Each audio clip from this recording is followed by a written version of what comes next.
Good morning. It's always good to see everybody and to be here on a Sunday morning.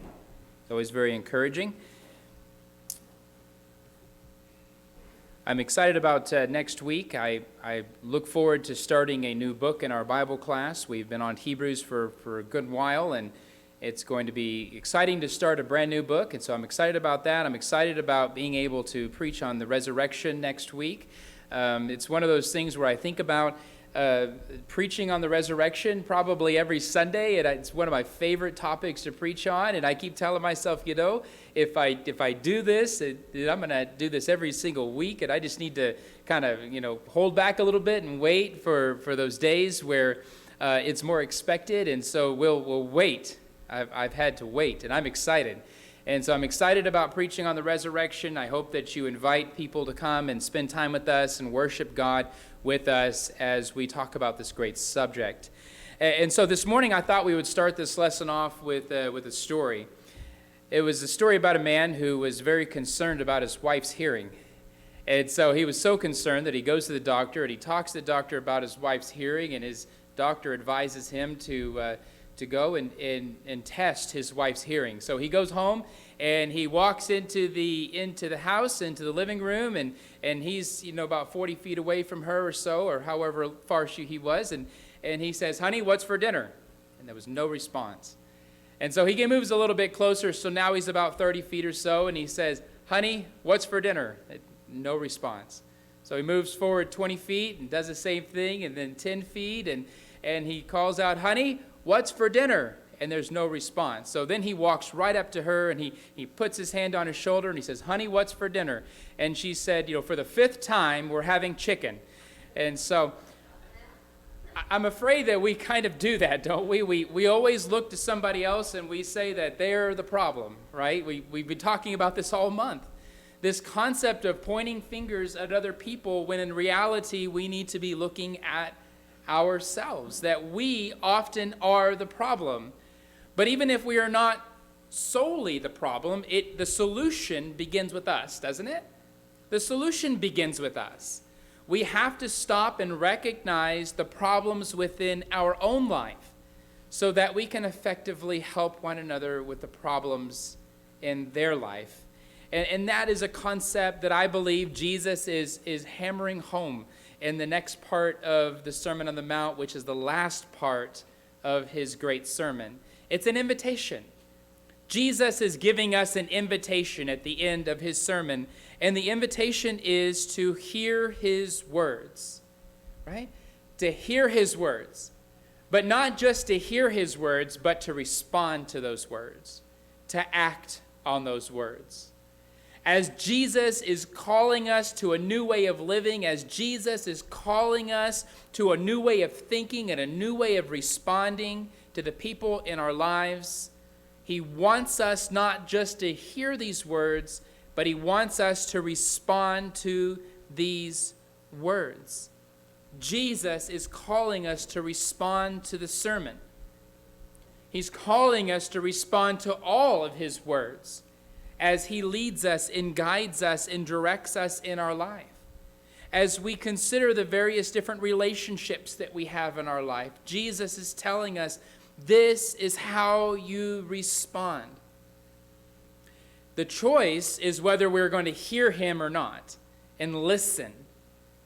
Whether we're actually going to listen to the words of Jesus. Are we going to respond to Jesus' words? And to make this point, Jesus gives us 2 illustrations about 2 different people building houses. And he says, one builds a house on a rock. And the other, well, he builds his house on sand. So let's look at that text this morning. Oh, that is not my presentation. That's the wrong one. Well, anyhow, so we're going to have to go without it. So let's stick with this slide. Sorry about that. I don't know where that one came from. Anyhow, that was last week, so we're not going to go back to last week. So we'll just go ahead and move forward. I don't know where my presentation is. It's on that flash drive somewhere. There's no telling where I saved it, so I'm sorry about that. I usually look it over in the morning, and I forgot this morning. So let's go ahead and look at the text. If you have your Bibles, go ahead and open your Bibles. We're looking at Matthew chapter 7, and we're going to be looking at verse 24. We're concluding the Sermon on the Mount. And Jesus says in verse 24, "Therefore everyone who hears these words of mine and acts on them may be compared to a wise man who built his house on the rock." Right? So there are those who hear Jesus' words and will act on them. There are those who hear his words and they will respond to those words. And Jesus considers these wise. He says, these are wise people. This is a wise man who hears my words and builds his house on a rock. He responds to my words. He responds to my teaching. He changes his life. He reconsiders his position in life. He reconsiders all of his relationships, and he makes the necessary change, right? What is Jesus expecting of them? What is he expecting of us? What is it that we're hearing? What is it that we're supposed to be doing? How are we supposed to be building this foundation? We listen to everything, right? That Jesus has said in this sermon, everything that Jesus has preached in this sermon. We look to reconciliation as he has taught us, to reconcile with our brothers in our relationships. We seek reconciliation. Jesus has taught us to do this. As in Matthew chapter 5, verses 21 and 22, when Jesus says that you have heard what the ancients say, and we're told that you shall not commit murder, and whoever commits murder shall be liable to the courts. But I say, in verse 22, that everyone who is angry with his brother shall be guilty before the courts. We control our anger. We control our responses towards people, and we seek reconciliation.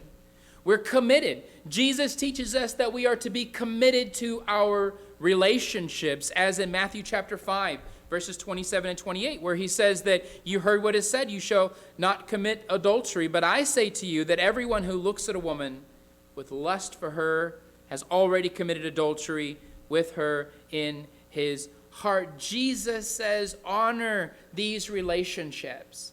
Commit yourself to these relationships.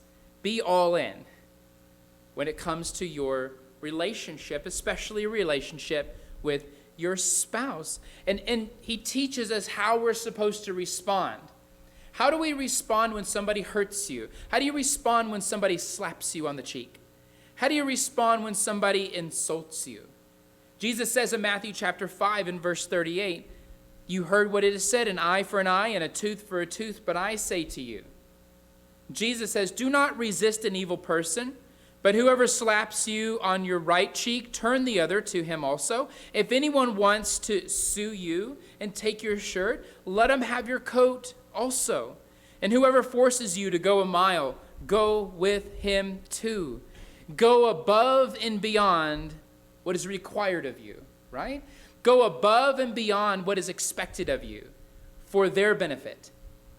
For their benefit and for yours. It benefits you too, but you are responding to their evil. You're responding to their harsh action towards you with love and compassion.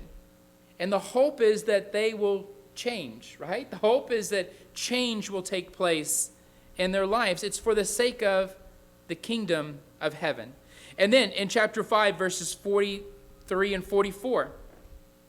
Thank you very much. Appreciate that. You have heard what it is said, you shall love your neighbor and hate your enemy. But I say to you, love your enemies and pray for those who persecute you. You see, Jesus doesn't want us to just believe in him, right? He doesn't want us to just believe in him as the Messiah. He doesn't want us just to call out, Lord, Lord. He doesn't want us to acknowledge his existence and go on living our life, right? Business as usual. That's not what Jesus is calling us to. That's not what the gospel is calling us to. It's not calling us to just simply believe in Jesus. He wants us to be his disciples. And there's a huge difference, isn't there? He wants us to follow him. He wants us to follow and be his disciples. And it's going to take more. It's going to take more, Jesus says, more than just hearing. It's going to take more than just hearing my words. It's going to take more than just believing in my existence. It's going to take more than that.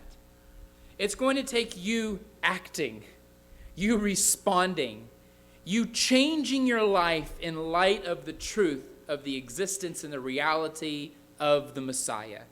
It's going to take more than just hearing. It's going to take action. And it's not going to be about just following rules, right? It's not going to be about just going through the motions, but it's going to be a transformed heart that is in the likeness of our Savior. Following Jesus is more than just hearing his words, but it's putting those words into action. It's reshaping everything, reshaping our relationships, reshaping our friendships, reshaping our entire life after his life. It's being his disciple. And Jesus says that the one who hears, sorry, I don't know where I'm at now. I really have this thing messed up. I'm sorry. Let's just stay right there. That's good.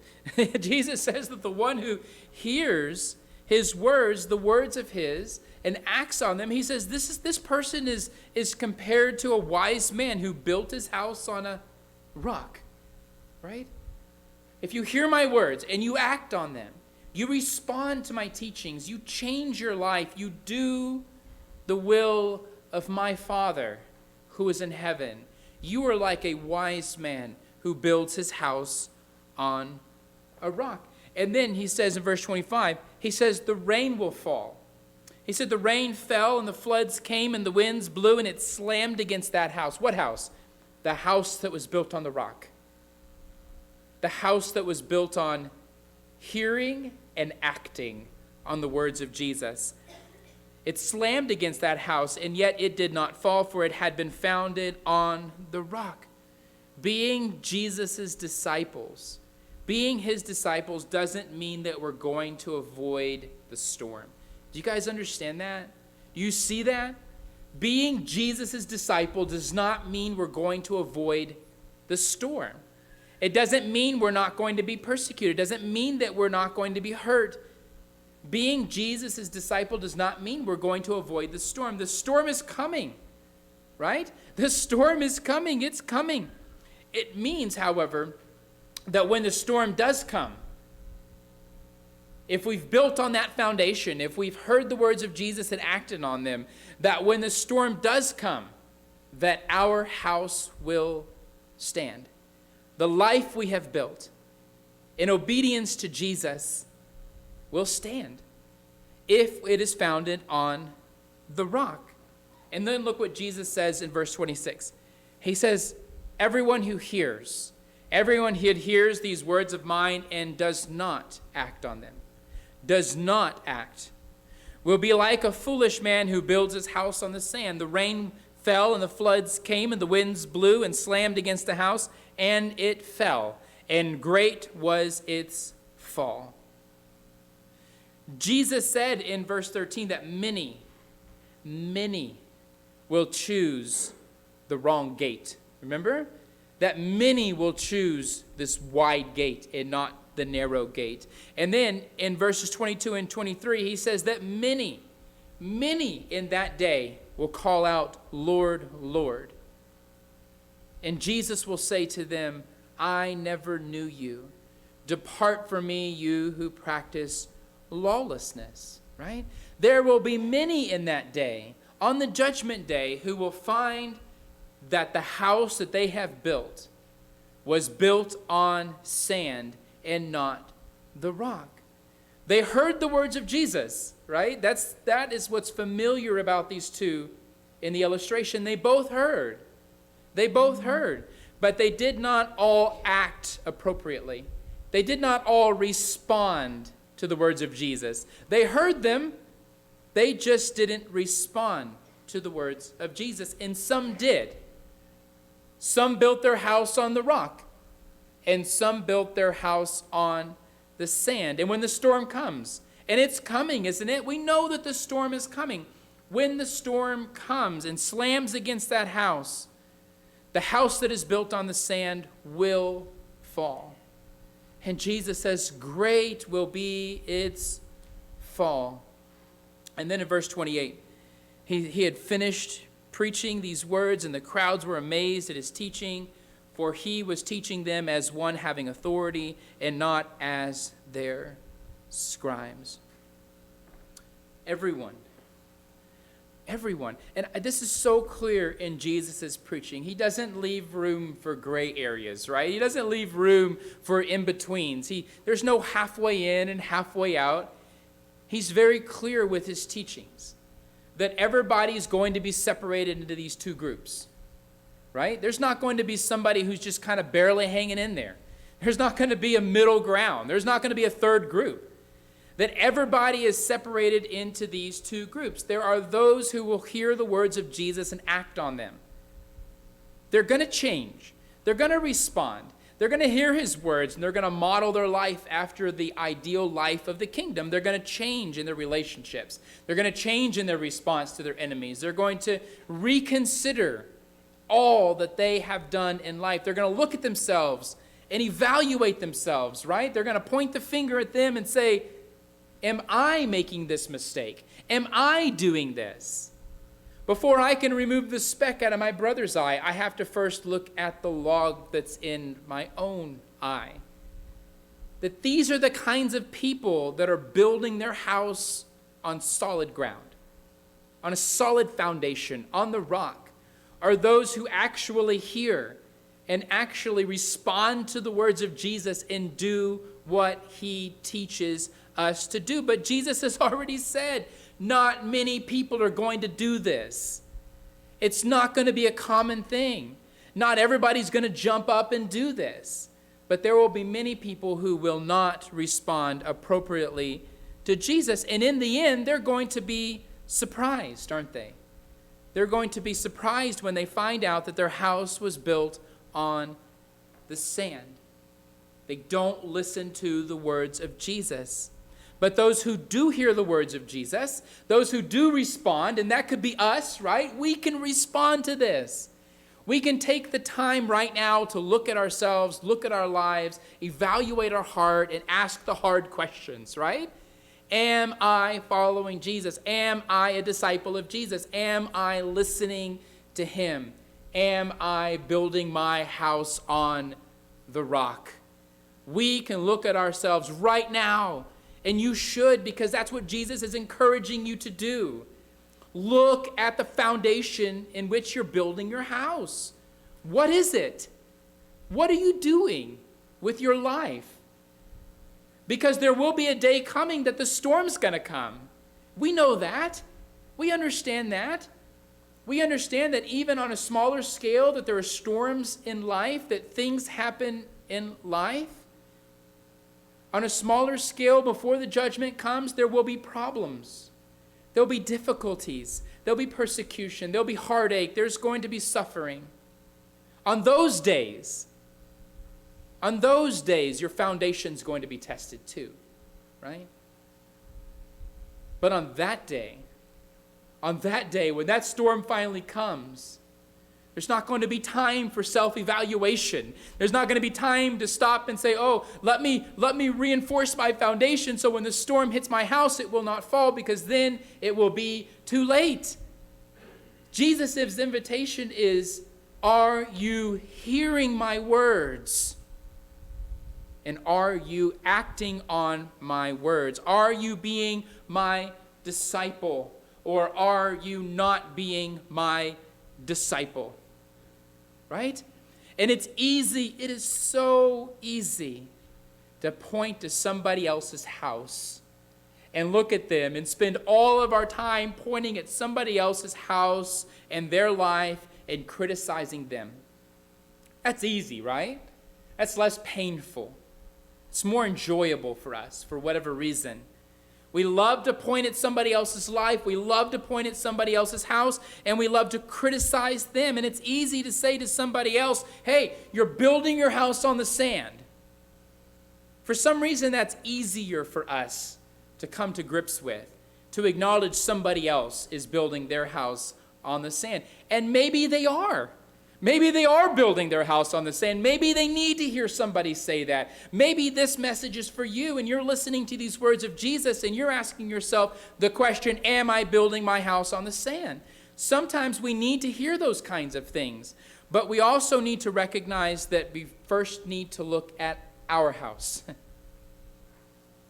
I want to help my brothers and sisters in Christ. In order to do that, I have to look at me first. Before I can even begin the process of helping somebody else, I have to evaluate my own life first. Do you see that? Do you understand that? This message was for them. Jesus preached this message to the people of his day, but the message is for me. It's for me. Jesus is preaching to me, and he's telling me, you need to look at your foundation. You need to look at the log in your own eye. You need to evaluate your own life. You need to hear my words and act on them. And the result of that is I can go and I can respond to that by helping you with your speck and your foundation. You need to look at your life. You need to acknowledge the log that's in your eye. You need to acknowledge what kind of foundation you're building on so that you can make the adjustments accordingly, right? Evaluate yourself. Do what's right. Listen to Jesus. Act on those words so that you can turn around and help your brothers and your sisters and your family to build their house on the kind of foundation that will withstand the storm, because the storm is coming. The storm is coming. The truth is, if we're acting on the words of Jesus, or if we're not acting on the words of Jesus, rather, the truth is, if we're not acting on the words of Jesus, then we're not Jesus' disciples. Do you know what it means to be a disciple?